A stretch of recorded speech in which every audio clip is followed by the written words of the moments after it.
ത്രിയേക ദൈവത്തിന് സ്തുതി. ലൂക്കോസ് എഴുതിയ സുവിശേഷം 5-ാം അധ്യായം 36 മുതൽ 39 വരെയുള്ള വാക്യങ്ങളിൽ നിന്നാണ് ഇന്ന് ധ്യാനിക്കുന്നത്. യേശു കർത്താവിൻ്റെ ശുശ്രൂഷ വിസ്മയകരമാം വണ്ണം തുടരുന്ന കാലമാണ്. കർത്താവിൻ്റെ ശുശ്രൂഷ ശൈലി കണ്ട് ഏറെ ചോദ്യങ്ങളുമായി വന്നിരിക്കുന്ന പരീശന്മാരോടും ശാസ്ത്രിമാരോടും അവരും പുതുക്കപ്പെടണം എന്ന ആഗ്രഹത്തോടെ ഉരുവിട്ട 2 ഉപമകളാണ് ഈ വേദഭാഗത്ത് വിവരിച്ചിരിക്കുന്നത്. ഒരു ഉപമയും അവരോട് പറഞ്ഞു. ആരും കോടിത്തുണിക്കണ്ടം കീറിയെടുത്ത് പഴയ വസ്ത്രത്തോട് ചേർത്ത് തുന്നുമാറില്ല. തുന്നിയാലോ പഴയത് കീറുകയും പുതിയ കണ്ടം പഴയതിനോട് ചേരാതിരിക്കുകയും ചെയ്യും. വാക്യം 36. പഴയതിൻ്റെ പരിധിക്ക് അപ്പുറമുള്ള പുതിയ സാധ്യതകളുടെ വാതായനങ്ങളെ തുറക്കുന്ന കർത്താവിനെയാണ് ഈ വാക്യത്തിൽ കാണുന്നത്. രാത്രി മുഴുവൻ അധ്വാനിച്ചിട്ടും ഒന്നും കിട്ടാതിരിക്കുന്ന ശീമോൻ കർത്താവ് വിരൽ ചൂണ്ടിക്കാണിച്ച ആ ആഴത്തിലേക്ക് വലയെറിഞ്ഞപ്പോൾ പെരുത്ത മീൻകൂട്ടം കിട്ടുകയാണ്. പട്ടണത്തിൽ ഇരിക്കുമ്പോൾ കുഷ്ഠരോഗിയായ ഒരു മനുഷ്യൻ വന്ന് കർത്താവിൻ്റെ മുമ്പിൽ കവിണു വീണു, എന്നെ ശുദ്ധമാക്കണമേ എന്ന് അപേക്ഷിക്കുമ്പോൾ കർത്താവ് ആ മനുഷ്യനെ തൊട്ട് സൗഖ്യപ്പെടുത്തുകയാണ്. പക്ഷവാതം പിടിച്ച് ഒരുപാട് കാലമായി കിടക്കയിൽ കിടന്നിരുന്ന മനുഷ്യനെ എഴുന്നേൽപ്പിച്ച് അവൻ്റെ കിടക്കയെടുത്തും കൊണ്ട് നടത്തിപ്പിക്കുകയാണ്. ചുങ്കം പിരിക്കുന്നവർ പാപികളാണെന്നാണ് വെപ്പ്. അതുപോലും ഗണ്യമാക്കാതെ അവരോടൊപ്പം ഭക്ഷണത്തിനിരിക്കുകയും ചെയ്യുന്ന കർത്താവിൻ്റെ ഈ ശുശ്രൂഷ ശൈലിയുടെ വിശേഷത മനസ്സിലാക്കാത്ത ശാസ്ത്രിമാരോടും പരീശന്മാരോടും കർത്താവ് പറയുന്ന ഈ 2 ഉപമകൾക്കും ഈ കാലത്തും ഭയങ്കരമായ സാങ്കത്യം ഉണ്ട്. അധ്വാനിച്ചിട്ടും ഒന്നും കിട്ടാത്തവരായി തുടരുന്നവർ ഇന്നുമുണ്ട്. രോഗങ്ങൾ കാരണം മരണം മാത്രമാണ് ഇനി സാധ്യത എന്ന് വിചാരിക്കുന്നവരും ഉണ്ട്. പാപികൾ പിന്നെയും പിന്നെയും ഇടറിപ്പോകുന്നുണ്ട്. നല്ലൊരു ഭക്ഷണമേശയിൽ ഇരിക്കാൻ കഴിയാത്തവർ ഇനിയും ഒരുപാട് പേർ. കാര്യങ്ങൾ വേറെ രൂപത്തിലാണ് ഇന്ന് എങ്കിലും ആ പഴയ തുണി പുതിയതിനോട് ചേർത്ത് തുന്നിയാൽ തുന്നാം എന്നേ ഉള്ളൂ, അത് ഉപകാരപ്പെടില്ല. പഴയ തുരുത്തിയിലേക്ക് പുതിയ വീഞ്ഞൊഴിക്കാം, പക്ഷെ തുരുത്തി പൊട്ടും, വീഞ്ഞ് മുഴുവൻ ഒഴുകിപ്പോകും, ആർക്കും പ്രയോജനകരമാകില്ല.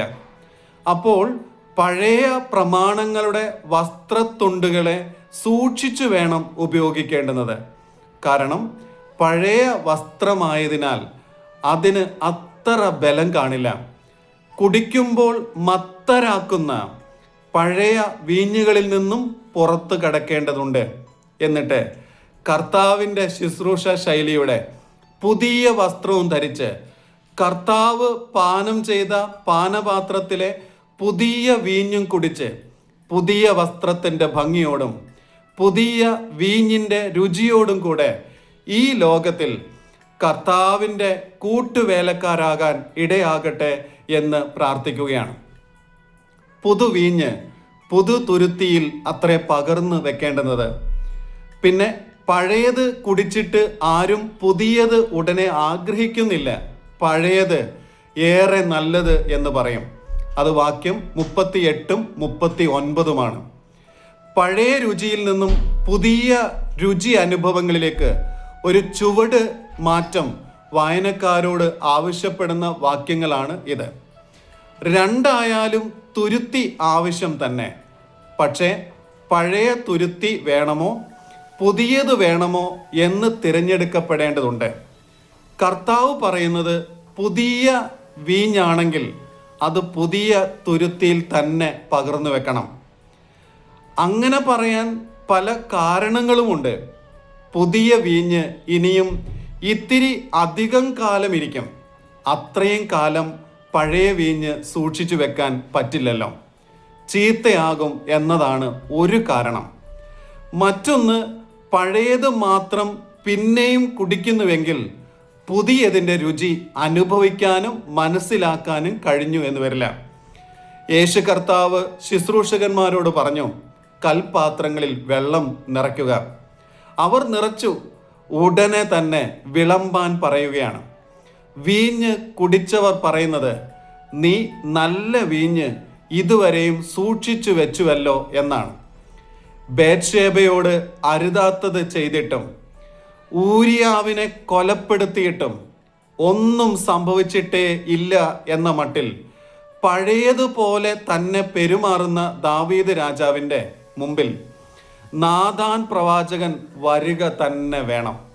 അല്ലെങ്കിൽ രാജാവ് പഴയതിൽ തുടരുകയും രാജാവിൻ്റെ മനസ്സൊരു കോടതി മുറിയായി മാറുമായിരുന്നു. പ്രവാചകൻ വന്നു പറഞ്ഞു, ആ മനുഷ്യൻ നീ തന്നെ. രാജാവ് തെറ്റ് സമ്മതിച്ചു. പിന്നെ പുതിയൊരു ജീവിതമായിരുന്നു. കപടത കൈമുതലാക്കിക്കൊണ്ട് ബുദ്ധിപരമായി ജീവിച്ച യാക്കോബിൻ്റെ കഥയിൽ യാബോക്ക് നദീതീരത്ത് വെച്ച് നടന്ന ഒരു മൽപ്പിടുത്തം രേഖപ്പെടുത്തിയിട്ടുണ്ട്. തുടർന്ന് യാക്കോബ് ദൈവത്തിൽ ആശ്രയിക്കുന്നതായി കാണുന്നു. ഒരു പുതുക്കത്തിൻ്റെ ആൾരൂപമായി മാറുകയാണ്. നമുക്കൊരു ദൈവമുണ്ട്.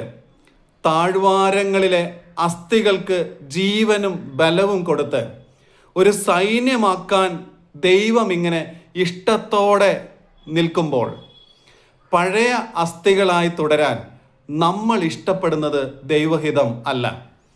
പുതിയ മനുഷ്യരായി, അതാ പുതുക്കപ്പെട്ട ജീവിത ചുവടുകളുമായി ജീവിതത്തിൻ്റെ യാത്ര തുടരാൻ ഇടയാകട്ടെ എന്ന് പ്രാർത്ഥിക്കുകയാണ്. ഇന്ന് നമ്മുടെ രാജ്യം ഇന്ത്യ 80ാമത് സ്വാതന്ത്ര്യ ദിനം ആഘോഷിക്കുകയാണ്.